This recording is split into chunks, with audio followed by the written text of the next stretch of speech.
सोने का नाम सुनते ही हमारे कान खड़े हो जाते हैं। दोस्तों कहते हैं सोने की चमक कभी फीकी नहीं पड़ती।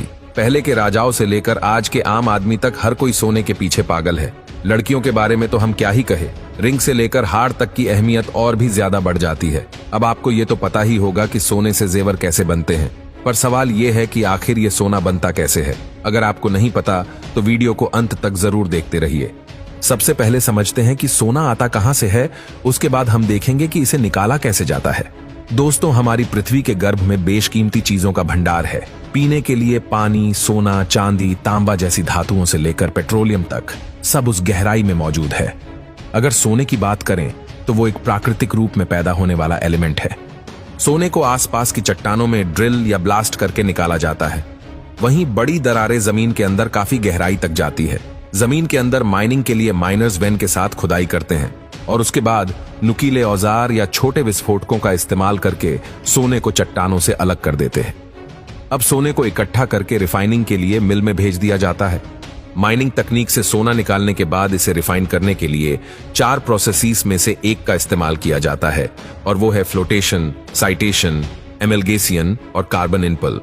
कौन सी प्रोसेस का इस्तेमाल करना पड़ता है ये डिपेंड करता है उसकी पिचाई पर। तो चलिए एक एक करके जानते हैं उन प्रोसेसेस के बारे में। फ्लोटेशन, इस प्रोसेस में सोने को ओर से अलग करने के लिए हवा और कुछ केमिकल्स का इस्तेमाल किया जाता है। इसके बाद और कोई घोल में डाला जाता है जिसमें फ्लोटिंग एजेंट जो पानी में जाग पैदा करता है, एक कलेक्टिंग एजेंट जो सोने के साथ जोड़कर एक ऑयली फिल्म बनाता है जो एयर बबल्स पर चिपकती है, और एक ऑर्गेनिक केमिकल्स मिश्रण जो कि दूषित पदार्थों को एयर बबल्स के साथ चिपकने से बचाता है।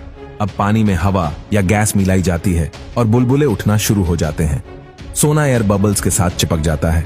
ये बुलबुले पानी के ऊपर तैरने लगते हैं और सोने को बुलबुलों की लेयर के साथ अलग कर लिया जाता है। साइनाइडेशन, इस प्रोसेस में भी सोने को इम्प्योरिटी से अलग करने के लिए कुछ केमिकल्स का इस्तेमाल किया जाता है या और को साइनाइड के कमजोर खोल वाले टैंक में रख दिया जाता है। इसके बाद जिंक को टैंक में डाला जाता है, जिंक की वजह से एक केमिकल रिएक्शन होता है और अंत में सोना ओर से अलग हो जाता है।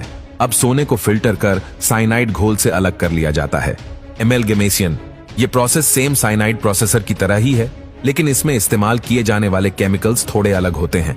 इसमें सबसे पहले ओर को प्लेट्स के ऊपर एक घोल में रखा जाता है जिसे मरकरी के साथ ढका जाता है। मरकरी सोने को अट्रैक्ट करता है और एक अलॉय बनाता है।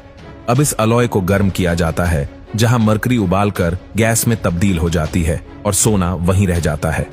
मरकरी को इकट्ठा करके रिसाइकल कर दोबारा इसी प्रक्रिया में इस्तेमाल कर लिया जाता है। कार्बन इनपल, इस मेथड में भी साइनाइड का इस्तेमाल होता है, लेकिन